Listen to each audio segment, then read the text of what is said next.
Friends, সকাল সকাল উঠে পড়লাম ঘুমের থেকে উঠে। আর অলরেডি এখন এই থালা বাটিগুলো ধুয়ে নেবো। আর চা করে নিয়েছি, অলরেডি চা খেয়ে নিলাম। আর অলরেডি মেয়ে কোথায় শুয়ে আছে দেখুন, ওর মা গামলা শুয়ে দিয়েছে, মানে আমি শুয়ে দিয়েছিলাম গামলায়। এই দেখুন গামলায় অলরেডি শুয়ে পড়েছে। আর উঠে এবারে এগুলো মানে ওগুলো জিনিসপত্রগুলো রাতের বেলা মেয়ে মুতেছে, সেগুলো ওগুলো ধুতে যেতে হবে।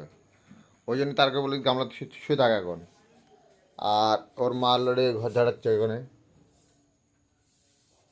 ঘর ঝাড়াচ্ছে। আর আরিয়ান চলে গেছে দোকানে। আর আমি একটু থালাবাটিগুলো নিয়ে যাবো কলতলায়। কেন আরিয়া ওর মা তো আবার সিজার করা হয়েছিল, তো এখন পেটে সেলাই কাটা হয়নি। অলরেডি পেটে সেলাই কাটা হয়নি, ওই জন্য এখন ম্যাক্সিমাম কাজ আমি করি বেশিরভাগ।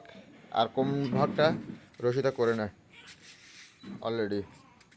এগুলো আবার ধুতে হবে, কলতলা নিয়ে আসলাম ওই জন্য। এই যে কলতলা, তা ওই জন্য। আর কচিতে অলরেডি এখন এখন গামলায় শুয়ে আছে।